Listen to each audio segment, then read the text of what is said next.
સમગ્ર દેશને પંચાયતી રાજમાં મોડલ આપનાર ગુજરાત એ ગાંધી સરદારના ગુજરાતમાં લોકતાંત્રિક પ્રક્રિયાથી સતત 3 વર્ષ જેટલા સમય સુધી એટલે કે અતિ લાંબો 36 મહિના જેટલા સમય સુધી વહીવટદાર શાસનના લીધે ગુજરાતના ગ્રામ્ય વિસ્તારના 4000 ગ્રામ પંચાયતના નાગરિકોના હક અને અધિકાર ઉપર તરાપ મારનારી ભાજપાની ભ્રષ્ટ સરકારે વહીવટદાર શાસનમાં ભ્રષ્ટાચારને પ્રોત્સાહન આપ્યું।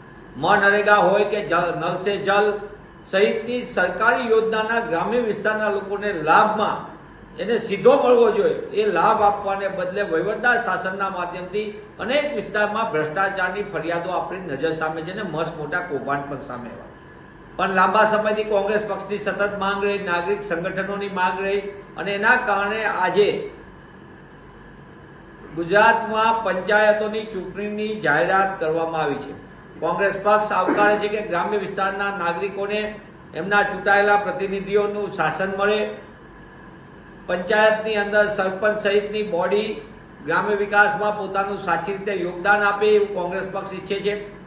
રાજીવજી પણ આ દેશની અંદર સત્તાના વિકેન્દ્રીકરણ માટે અને ત્રિસ્તરીય માળખું એટલે કે પંચાયત, તાલુકા પંચાયત, જિલ્લા પંચાયત એટલે પંચાયતની અંદર ગામના લોકો પોતાના વિકાસ માટે ગ્રામ સભા નક્કી કરે તે પ્રકારનું ઉત્તમ વ્યવસ્થા માટે હંમેશા કોંગ્રેસ પક્ષ પ્રતિબદ્ધ રહ્યો છે।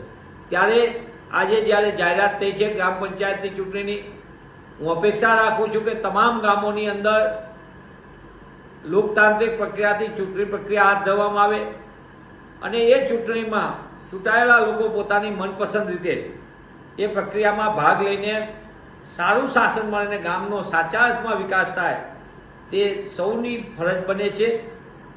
આજે જે ચૂંટણીઓની જાહેરાત થઈ એમાં એક વાત એવી પણ કહેવામાં આવી છે બેલેટ પેપરથી ચૂંટણી। અમે કહીએ છીએ કે માત્ર પંચાયતની ચૂંટણી નહીં, વિધાનસભાની ચૂંટણી પણ બેલેટથી કરવામાં આવે। કોંગ્રેસ પક્ષ પુનઃ એ વાતની માંગ કરે છે કારણ કે જે સરકારના ઇશારે 2 પેટા ચૂંટણી થવાની છે એ 2 વિધાનસભાની પેટા ચૂંટણીના પરિણામો અને મતદાન વચ્ચે, મતગણતરી અને મતદાન વચ્ચે 3 દિવસ જેટલો લાંબો સમય છે।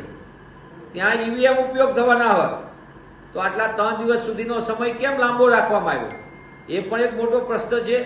ત્યારે પુનઃ પંચાયતની જાહેરાતની ચૂંટણી અને વહીવટદાર શાસનમાંથી ગ્રામ્ય વિસ્તારને મુક્ત કરવાની જે આજે જાહેરાત થઈ છે એને આવકારે છે કોંગ્રેસ પક્ષ।